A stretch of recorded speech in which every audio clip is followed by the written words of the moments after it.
নমস্কার সবাইকে, তোমরা সবাই কেমন আছো? আমি ললিতা চলে আসলাম নতুন একটা ব্লগ নিয়ে। আজ রবিবার, রবিবারের দিন ভিডিওটি করা। এখন বিকেল 5টা মতন বাজে। তো বর্দার ওখানে চলে গেলাম, গিয়ে দেখলাম শুভঙ্কিত ঘুমিয়ে গেছে আর ওরা গল্প করছিল বসে। আর এসে দেখি এখানে বেসিনে অনেক বাসনপত্র আছে, কাপ প্লেট অনেক কিছু ছিল। সেগুলো আমি পরিষ্কার করে ধুয়ে এখন আমার কয়েকটা কাপ ছিল, সেগুলো আমি এখন বাড়িতে নিয়ে যাব। আর বিকেলবেলা আমার বাবা চলে যাচ্ছে এখন মাছ ধরতে। আমার বাবা যদি এখানে আসে তো বসে থাকতে পারে না, যেহেতু পাশেই নদী ক্যানেল আছে, তার নিজেদের টোটোও আছে। তো ওরা এখন সবাই আনন্দ করে করে মাছ ধরবে। তো যাই হোক, ওরা চলে গেল। আর আমার বাবা মা কিন্তু এবার এসে একদম থাকবে না, একদিন মাঝখানে ছিল, তার পরের দিন থেকে চলে যাবে। আর এখন রাত্রেবেলা বাবা আমাকে বলছে যে একটু চা কর। আর সবাই থাকাই আমার ঘর বাড়ি একটু উল্টোপাল্টা, তোমরা কিছু মনে করো না। আমার বাবা ইশারা করে বলছে যা একটু চা বানিয়ে নিয়ে আয়। আর এই ঘরে এসে দেখি ও একা ঘুমিয়ে আছে, ওই যে ওদের ওখানটাতে গিয়ে বসেনি। তো যাই হোক, সবার জন্য এখন আমি চা করে নিচ্ছি।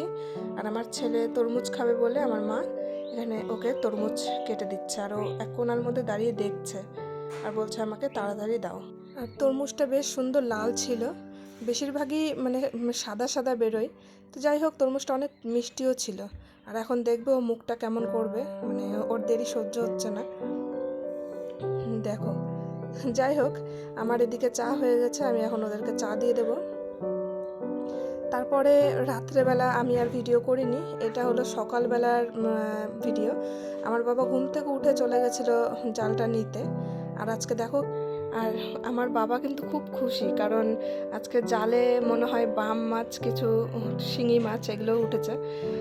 আর আমার বাবা এখানে আসলে এই মাছগুলো, তাজা তাজা মাছগুলো ধরে নিয়ে আসে। এগুলো হচ্ছে একটা শখ, আর মাছ ধরা সবাই খুব কম বেশি পছন্দ করে।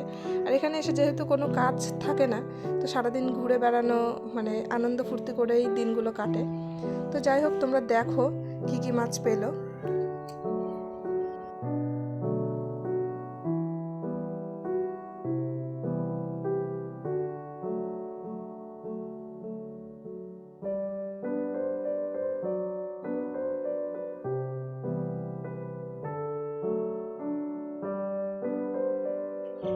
আর এই যে দেখো, একটা বড় শিঙি মাছ, আর শিঙি মাছটা মরে গেছিলো।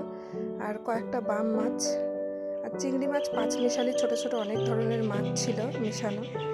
তো ফাইনালি আমাদের মাছগুলো এখন মা কেটে ধুয়ে পরিষ্কার করে নেবে সকাল সকাল। আর পাঁচমিশালি মাছগুলো খেতে কিন্তু খুব ভালো লাগে। তো সব মাছগুলো আজকে রান্না করব, যেহেতু আমার কাকা শ্বশুরও আছে, আমার শ্বশুরমশাই আছে, সবাই একসঙ্গে খাওয়া হবে। আর এখানটাতে মা প্রথমে বলল যে আজকে ওকে স্কুলে দিতে হবে না, তো পরে বলল যে না থাক, বাড়িতে থেকেও কি করবে, স্কুলে পাঠিয়ে দিই। তো অরিত্ররও মনটা খারাপ ছিল, তবুও স্কুলে গেল। তারপরে দুপুরে রান্নাতে চলে আসলাম। টমেটো আর কুল দিয়ে চাটনি, এখানে ঢেঁকি শাক ভাজা, আমার মায়ের খুব পছন্দ, আর বাম মাছের ঝোল। আর বাবু বাজার থেকে পমফ্রেট মাছ নিয়ে এসেছিলো, সেই পমফ্রেট মাছের পোস্ত বাটা করব, এই জন্য রেডি করে নিচ্ছিলাম সব, এটা রান্না করব। আর এখানটাতে ছোট মাছের চচ্চড়ি করছি, এই চচ্চড়িটা আমি করেছিলাম, আর বাদবাকি রান্নাটা পুরোটাই মা করেছিল। তো তারপরে আর কোনো রকম ভিডিও বানানো হয়নি সারাদিনের। তার দুপুরের, এটা হচ্ছে পরের দিন সকালবেলা। আজকে মা বাবু চলে যাবে বাড়িতে, বললাম অনেকবার করে থাকার কথা, তো থাকলো না। যাই হোক, একবার ভেবেছিল জালটা বিছাবে না, তারপরে বাবু বলল যে না থাক, আজকে সকালে যেহেতু 7টার দিকে বেরোবো, তো তার আগেই একটা শখ থাকেই আর কি। আজকেও ছোট ছোট অনেকগুলো মাছই পেয়েছিল, একটা বাম, কয়েক কিছু শিঙি। আর বাবুরও মনটা খুব খারাপ ছিল, কিন্তু কিছু করার নেই, বাড়িতে যেতেই হবে। আর আমার মা কিন্তু সকালবেলা উঠে সম্পূর্ণ মাছ আমাকে কেটে রেখে গেছিলো, যাতে আমার পরে কষ্ট না হয়। আর মা আসলে বাড়িতে আমাকে অনেক ভয়ে ভয়ে কাজ করতে হয়, কারণ মায়ের মতন কাজ আমি করতে পারি না অত গুছিয়ে। মা সম্পূর্ণ কাজ একা হাতে সুন্দর করে গুছিয়ে টাইমলি সব কিছু করতে পারে, কিন্তু আমি একটু ফোন ধরি, এই সব করতে করতে টাইম লেগে যায়। যাই হোক, দেখো এই মাছগুলো। আর সকালবেলা আমি উঠে আলুর দম, লুচি এগুলো করে নিয়েছি ওদেরকে টিফিনে দেওয়ার জন্য, কারণ ট্রেনে কি খাবার খাবে না খাবে। আর অনেকবার করে মা মানা করেছিল এগুলো বানানোর জন্য, কিন্তু আমি তো কোনো কথা শুনবো না, কারণ মা তো মানা তো করবেই। আর শোনো, তোমার দাদু ঠাম্মি তাহলে মা বাবা যেটা বলে সেটা শুনবা, বুঝতে পার না? বুঝতে পার না? হ্যাঁ। যদি রাগ তো হবেই। আর যা বলার তো মা বললো অরিত্রকে।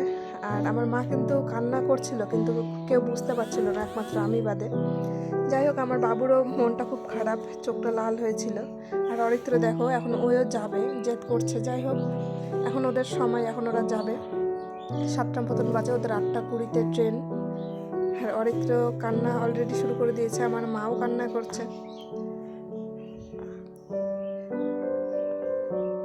আমরা সবাই ওখানে দাঁড়িয়েছিলাম, ওরা যাচ্ছিল।